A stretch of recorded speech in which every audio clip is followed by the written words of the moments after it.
साथियों नमस्कार। कई गाय भैंसें रिपीट रूप से यानी बार बार गर्भ गिरा देती है, बच्चा गिरा देती है, सही तरीके से बच्चे को जन्म नहीं दे पाती है। वहाँ हमारे साथ समस्या रहती है कि एक तो हमें बच्चा नहीं मिलता और दूसरा प्रॉपर दूध नहीं मिलता।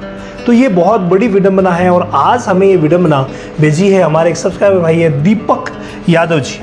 दीपक यादव जी ने रामावत वैद्य ज्ञान लिख करके प्रश्न किया है। अगर आपका भी कोई प्रश्न है तो आप रामावत वैद्य ज्ञान लिख करके कीजिए, मैं उसके ऊपर वीडियो ज़रूर बनाऊंगा ताकि ज़्यादा से ज़्यादा लोगों तक हम पहुंच सकें और उनकी समस्याओं का समाधान कर सकें।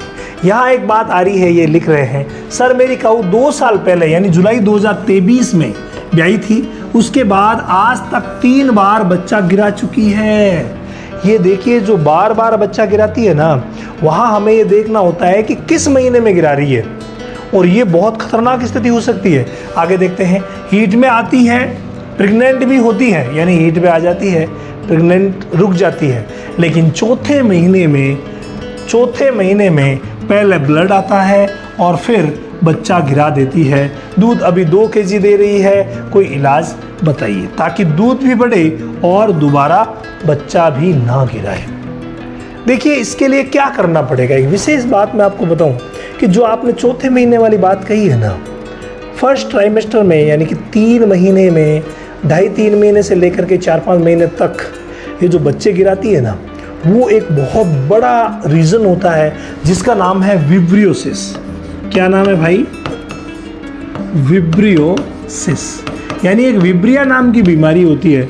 ये विब्रियोसिस बहुत खतरनाक बीमारी है और ये जो इन्फेक्शन है, बैक्टीरियल इन्फेक्शन है, ये अगर हो जाता है तो इस कंडीशन में चौथे महीने में गर्भ गिराती है। अगर ब्रूसेलोसिस हो जाता है तो 6ठे महीने के बाद गर्भ गिराती है और उसमें जड़ जो गिरती है वो विशेष चमड़े जैसी जड़ होती है, उसके ऊपर पीले पीले दाने भी होते हैं और जड़ अटकना तय रहता है। जड़ को हमेशा ही वहाँ ब्रूसेलोसिस में हाथ से गिराना पड़ता है, बड़े कॉम्प्लिकेशंस रहते हैं। और ये जो ब्रूसेला है, ब्रूसेलोसिस जो है, ये इंसानों में भी हो सकता है पशुओं से, यानी जूनोटिक डिजीज़ है।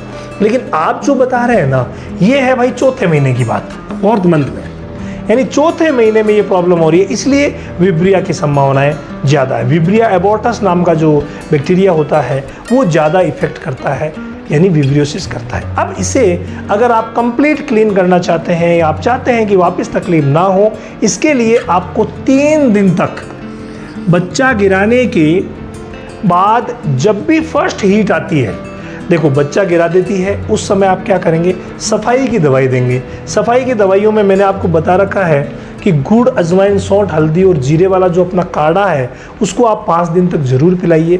जहां हम 250 से 500 ग्राम गुड़ लेते हैं, 50 ग्राम से 100 ग्राम अजवाइन लेते हैं, 25 ग्राम हल्दी, 25 ग्राम सौंठ, 25 ग्राम जीरा लेते हैं। ये मैंने कई वीडियो में आपको बताया लिख करके भी।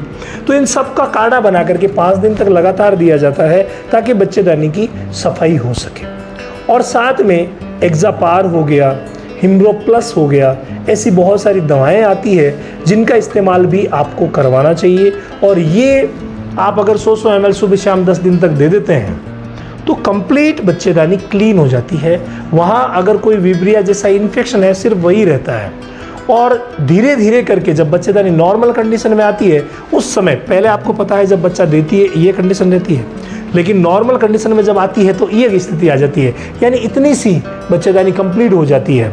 तो इतनी सी जगह में समा जाती है तो उस समय हम उस कीटाणु को कंप्लीटली मार सकते हैं। और मारने के लिए उस समय आईयू करवाया जाता है 3 दिन तक।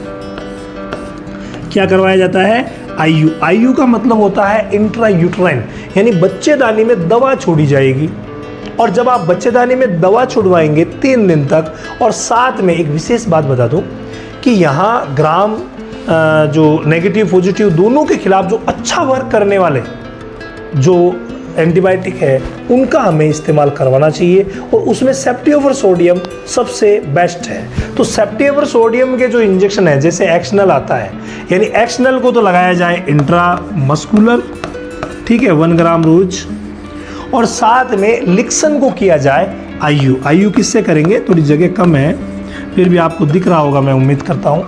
लिक्सन जो होती है उसको आपको लगवाना है IU, ये 3 दिन तक कंटिन्यू होता है। इसके अलावा इम्यूनिटी बढ़ाने का आप उपाय कीजिए, हल्दी उसे ज़्यादा से ज़्यादा दीजिए।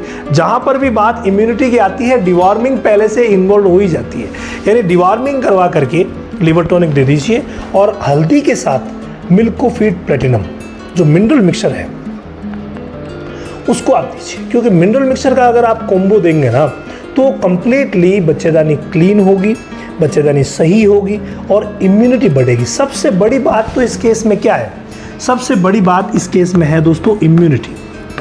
अगर आप इस इन्फेक्शन को दूर करने के साथ साथ इम्यूनिटी बढ़ा देते हैं तो आपकी गाय कंफर्म प्रेग्नेंट होगी, बच्चा प्रॉपर देगी, कोई प्रॉब्लम नहीं रहेगी।